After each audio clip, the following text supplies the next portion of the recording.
আসসালামু আলাইকুম।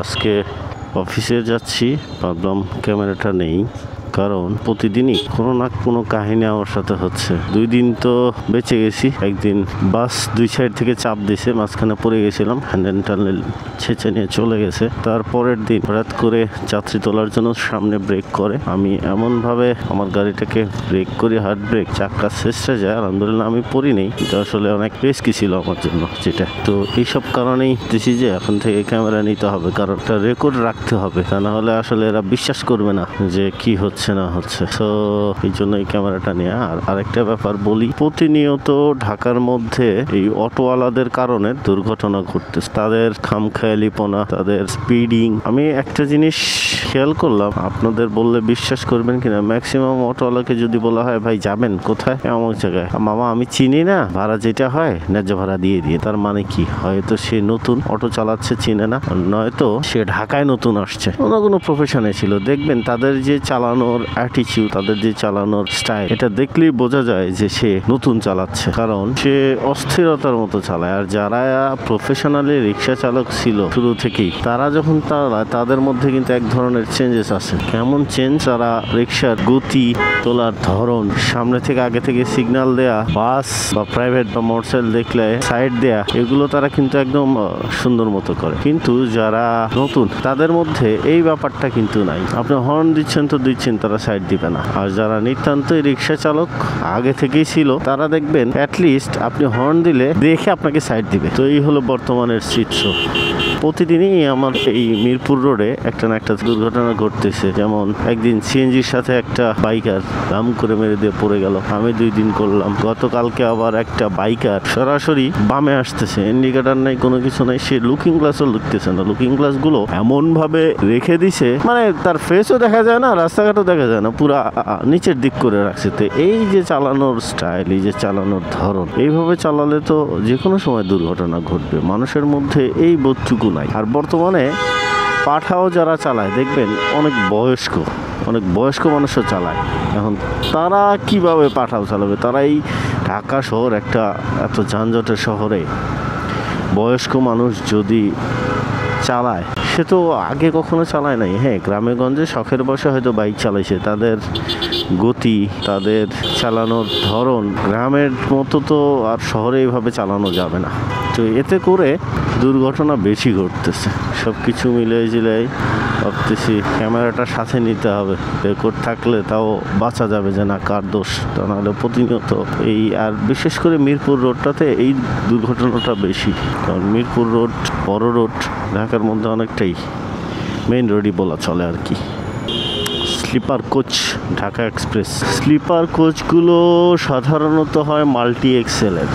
যেই স্লিপার কোচগুলো মানে ফেমাস কোনো কোম্পানির না, সেগুলো মাল্টি এক্সেলের হয় না। আর মাল্টি এক্সেলের না হওয়ার কারণে এই নর্মাল যেই বাসগুলো আছে, এগুলো যেইভাবে রাস্তায় চলার সময় বাউলি দেয়, তারা সেই বাউলিটাকে কেটে উঠতে পারে, কিন্তু স্লিপার কোচগুলো এই বাউলিটা দিতে পারে না। একমাত্র তারাই পারবে যেই স্লিপার কোচগুলোতে multi axle, as like Sohag, Hanif, green line, এগুলো হচ্ছে ভলভো, স্ক্যানিয়া, ম্যান, এগুলো এই ধরনের বাস ছাড়া রাস্তায় কখনো বাউলি দিতে পারবে না, যেগুলো নর্মাল মানের স্লিপার বাস আছে। সো স্লিপার বাসগুলোতে যখন আপনারা ট্রাভেল করবেন, আমার মতে একটু দেখে শুনে ভালো মানের কোম্পানির বাসগুলোতেই ট্রাভেল করা উত্তম, কারণ এতে করে দুর্ঘটনার যেই সুযোগটা, এটা অনেক কম।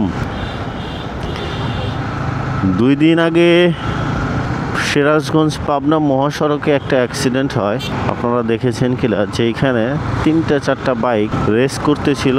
অসাবধানতা বশত একটা বাইক ওভারটেক করে সামনে যায়, কিন্তু যেই বাইকটা সামনে গেল, তার পিছের বাইকটা গতি রিডিউস করে না, তার সোজা একদম পিছে থাকে, জিগজ্যাগ পদ্ধতিতে থাকে না, যার কারণে সামনের চাকাটা তার সামনের বাইকের পিছের চাকাতে টাচ করার সাথে সাথেই সে ব্যালেন্স হারায় এবং ডান লেনে গিয়ে ট্রাকের সাথে সরাসরি হিট করে স্পট ডেড একজন হয়, আর একজন গুরুতর আহত হয়। তো এই যে রেস করা যাবে এবং জোরে চালানো যাবে, কিন্তু বুঝতে হবে যে কোথায় গিয়ে আমাকে গতিটা রিডিউস করতে হবে।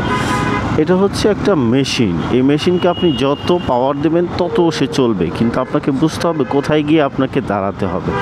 যদি আপনি এইটা না বুঝেন যে কোথায় আপনাকে ব্রেক করতে হবে, কোথায় আপনাকে স্লো করতে হবে, তাইলে ভাই আপনার বাইক চালানোর দরকার নাই, আপনার রেস করারও দরকার নাই।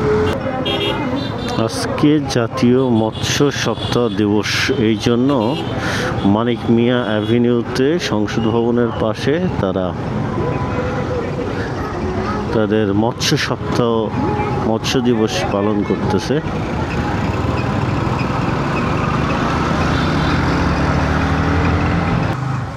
এই রোডটা হলো খামারবাড়ি থেকে পান্থপথ যাওয়ার লিং রোড, যেটার অবস্থা আগে অনেক শোচনীয় ছিল, অনেক ভাঙা, অনেক গর্ত, কিন্তু বর্তমানে এটাকে নতুন করে সংস্কার করার ফলে অনেক সুন্দর হয়েছে, মানুষ সহজেই যাতায়াত করতে পারে।